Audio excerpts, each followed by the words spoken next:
সুপ্রিয় শিক্ষার্থীবৃন্দ, আজ আমি তোমাদের এইচএসসি ক্লাসের আইসিটি বইয়ের আমাদের ষষ্ঠ অধ্যায় থেকে একটি প্রশ্ন করাবো। সেটি হলো ফরেন কি। এই ফরেন কি নিয়ে আমি এখন তোমাদের সামনে আলোচনা করব। দেখো, ফরেন কি।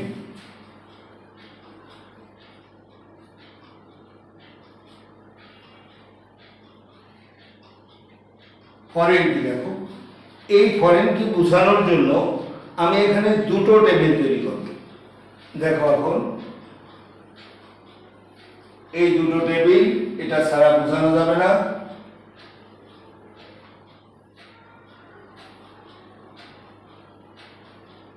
রোল নেম, জিপিএ, এবারে 101, 102, লিপা টিপা, আর হলো 5 হলো 4.50। এই একটা টেবিল আমাদের হয়ে গেল। এবারে আমাদের দেখো আর একটা টেবিল, দুটো টেবিল লাগবে। এইখানে দিলাম আমরা রোল, এখানে দিলাম আইডি, এখানে দিলাম ফোন। তো রোল হলো 101, 102, আইডি হলো 001002, এবার 017150176। তো এইটা হলো আমাদের টেবিল 1, এটা হলো আমাদের টেবিল 2। তাহলে কি হচ্ছে যে ফরেন কি যদি আমাদের তৈরি করতে হয় তাহলে আমাদের দুটো টেবিল লাগবে।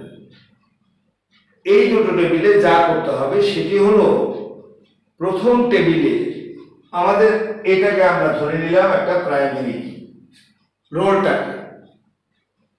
তো এই দ্বিতীয় টেবিলে দেখো এটিও হচ্ছে আমাদের একটি প্রাইমারি কি। এইটার সাথে এইটার আমাদের মিল আছে। এটা একটা প্রাইমারি, এটা একটা প্রাইমারি, এটাও একটা প্রাইমারি।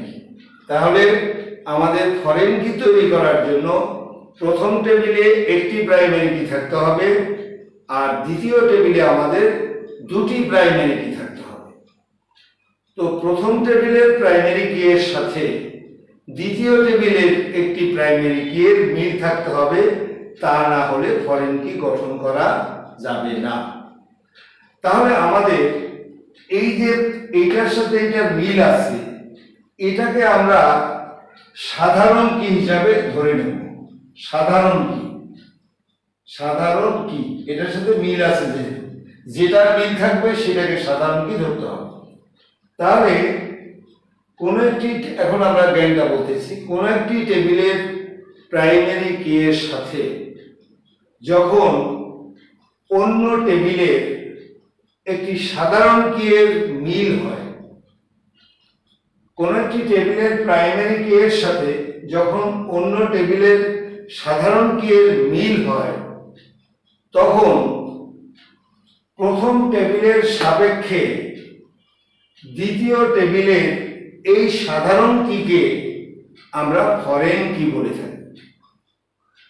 আবার বলি, যেহেতু ইম্পর্টেন্ট জ্ঞান, কোন একটি টেবিলের প্রাইমারি কি এর সাথে যখন দ্বিতীয় টেবিলের সাধারণ কি, ওটাকে প্রাইমারি কি বলা যাবে না, সাধারণ কি এর মিল হয়, তখন প্রথম টেবিলের সাপেক্ষে দ্বিতীয় টেবিলের এই সাধারণ কিকে আমরা ফরেন কি নামে আখ্যায়িত করতে পারি। তাইলে আমাদের এই জিনিসগুলো মনে রাখতে হবে যে আমরা ফরেন কি তৈরি করতে হলে এমসিকিউ দিতে পারে যে ফরেন কি তৈরি করার জন্য কয়টি টেবিল প্রয়োজন, দুটি টেবিল প্রয়োজন। ফরেন কি তৈরি করার জন্য প্রথম টেবিলে যদি একটি প্রাইমারি কি থাকে, তাহলে দ্বিতীয় টেবিলে কয়টি প্রাইমারি কি থাকবে, সেখানে দুটো প্রাইমারি কি থাকবে, এবং এই দুটো প্রাইমারি কি এর একটাকে আমরা সাধারণ কি হিসাবে অভিহিত করে থাকবো, আর ওই সাধারণ কিকে আমরা ফরেন কি নামে আমরা আখ্যায়িত করে থাকি। এভাবে আমাদের ফরেন কি সম্পর্কে আমাদের বুঝতে হবে। এগুলো পরীক্ষার জন্য অনেক ইম্পর্টেন্ট। সবাই সুন্দর করে এগুলো দেখবে এবং বই থেকে পড়বে, আর এই আমার লেকচারটাও শুনবে। দেখো এই গেল আমাদের ফরেন। এবারে হচ্ছে আমরা এরপরের ক্লাসে আমরা দেখাবো যে কিভাবে আমরা ডেটাবেজের মধ্যে কিভাবে আমরা রিলেশন তৈরি করতে পারি। তো আমরা এখন এর জন্য আমরা একটু দুইটা জ্ঞান এখন পড়াবো, সেটি হলো ডিবিএমএস। ডিবিএমএস কাকে বলি দেখো, তো তো আমাদের দেখো ডিবিএমএসটা কি, এটি হলো ডাটাবেজ ম্যানেজমেন্ট সিস্টেম। তো ডেটাবেজের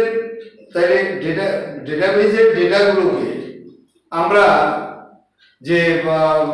ডেটাগুলোকে আমরা নিয়ে যদি আমরা বিভিন্ন ধরনের কার্য সম্পন্ন করি, সেটি দিয়ে আমরা ডিবিএমএস গঠন করতে পারি। তো এইভাবে আমরা যে ফিল্ডগুলো আমরা পড়িয়েছি সেগুলো দেখাবো, আর এই ডিবিএমএস সম্পর্কে আমরা পরবর্তীতে আমরা এটাকে আলোচনা করব। তো আমাদের সকলকে অনেক ধন্যবাদ। আমার ভিডিও ভালো লাগলে এটাকে লাইক এবং সাবস্ক্রাইব করবেন।